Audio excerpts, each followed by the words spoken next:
Hello everyone and welcome to this review of the film The Duff. So The Duff is directed by Ari Sandel, the director behind literally none of your favorite movies, because he's directed literally no movies that you've probably ever heard of in your life. So I'm not even gonna take the time to name those films because you probably never even heard of them. But still, even though you've never heard of this director, surprisingly The Duff is a film that actually works not that bad. It's pretty good.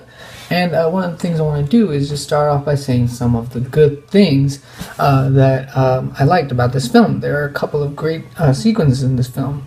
Specifically, I'm going to just highlight a few of those sequences that I personally really liked. And the one thing that all of those sequences have in common is that they include the lead role, the lead star of Bianca, who is played by Mae Whitman in this film. I mean, watching her play out the role made me actually believe that she was a teenager going through all these problems and trying to navigate these difficult social situations, and I really admired that, actually. And she took the performance from one level of just being funny to another level of just being poignant, actually. Toward the end, when she's trying to explain why everyone's a Duff to each other, it was almost touching because she did such a good job with it, and it felt so real and felt so believable. So I really enjoyed that aspect.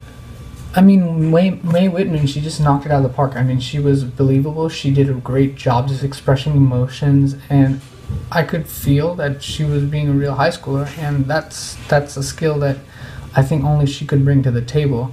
And at the same time, she was really funny. And one of the other things that I like about this film, actually, is the dialogue. The dialogue in this film is absolutely great. Yeah, overall, there's some pretty sharp, snappy dialogue in this film that really works, and to put you in that high school kind of setting, it brought a lot of realisticness to the film. But I guess in the end that there are several problems with this film as well, but I think most of them are actually nuances. Overall, the pacing of the movie is pretty good, but it kind of drags towards the end because you really don't care for these characters as much as you'd like to, just because their problems seem so trivial, which is why the pacing dragged quite a bit for me, and I started to get a little bored with this film. It wasn't too boring, but there were a lot of sequences that just felt so unnecessary, and she always imagines things, and those felt completely useless, and I've started to feel like this movie should really wrap up. And thankfully the director knows when to wrap up the film, and the movie wraps up pretty well.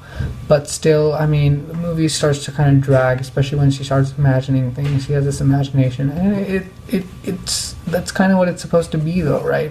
I mean, I think it would be unfair to expect an amazing film out of this film. You know, it's not going to be Citizen Kane, but I think it works overall for what it is. It's not a bad movie. It's something you just throw on TV like I did, and then just watch it and enjoy.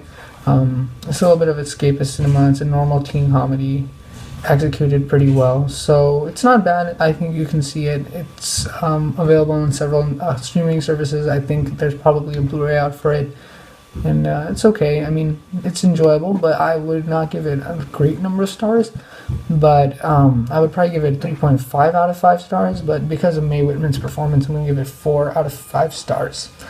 Yeah. I hope you guys enjoy this video, and be sure to like and subscribe. More videos coming out soon. See you guys later.